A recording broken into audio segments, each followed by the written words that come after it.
प्रिय श्रोतागण, सुप्रभात। एक कहानी रोज सुबह इस मालिका के अंतर्गत आज सुनते हैं कहानी क्रमांक 3। ये कहानी हमें भेजी है सुश्री सावित्री मंत्री जी ने और ये कहानी विवेकानंद जी के जीवन की एक घटना पर आधारित है। कहानी का शीर्षक है वेश्या द्वारा ज्ञान। विवेकानंद राजस्थान के एक खेतरी के महाराजा के मेहमान थे अमेरिका जाने के पहले। अब विवेकानंद का स्वागत कैसे करें?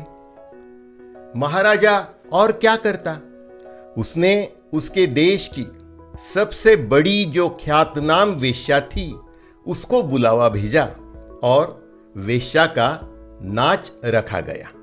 मगर विवेकानंद को आखिरी घड़ी तक इस बात का पता न था। सब साज बैठ गए, वेश्या नाचने को तत्पर है, दरबार भर गया। विवेकानंद जी को बुलाया गया कि अब आप आए। तब जाके उन्हें पता चला कि एक वेश्या का नृत्य हो रहा है उनके स्वागत में। विवेकानंद के मन को चोट लगी कि यह कोई बात हुई, सन्यासी के स्वागत में वेश्या। उन्होंने इस स्वागत समारोह में आने से इनकार कर दिया। साधारण भारतीय सन्यासी की धारणा यही है। उन्होंने अपने को अपमानित अनुभव किया। स्वामी विवेकानंद के दर्शनों की अभिलाषा लिए वह वेश्या बड़ी तैयार होकर आई थी। एक महान सन्यासी का स्वागत जो करना था, बहुत से पद याद करके आई थी, कबीर के, मीरा के, नरसिंह मेहता के। मगर बहुत दुखी हुई कि सन्यासी नहीं आएंगे। लेकिन उसने एक गीत नरसिंह मेहता का गाया, बहुत भाव से गाया, खूब रोकर गाया, आंखों में से झरझर आंसू बहे और गाया। उस भजन की कड़ियां विवेकानंद के कमरे तक आने लगी और विवेकानंद के हृदय पर ऐसी चोट पड़ने लगी जैसे सागर की लहरें किनारे से टकराए और पछाड़ खाएं। नरसिंह मेहता का कोई एक भजन था,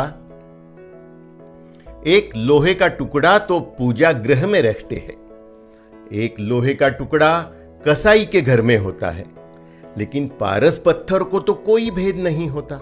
चाहे कसाई के घर का लोहा ले आओ जिससे वो जानवरों को काटता रहा हो, और चाहे पूजा गृह का लोहा ले आओ जिससे पूजा होती रही हो, पारस पत्थर को दोनों को छूकर सोना ही कर देना है। यह गीत के बोल जब उन्होंने सुने तो यह बात उन्हें बहुत चोट कर गई, घाव कर गई उनके मन पे। यह विवेकानंद के जीवन में बहुत बड़ी क्रांति की घटना थी।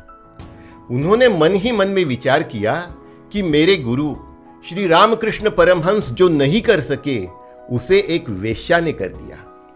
विवेकानंद अपने को रोक न सके, आंखों से आंसू गिरने लगे।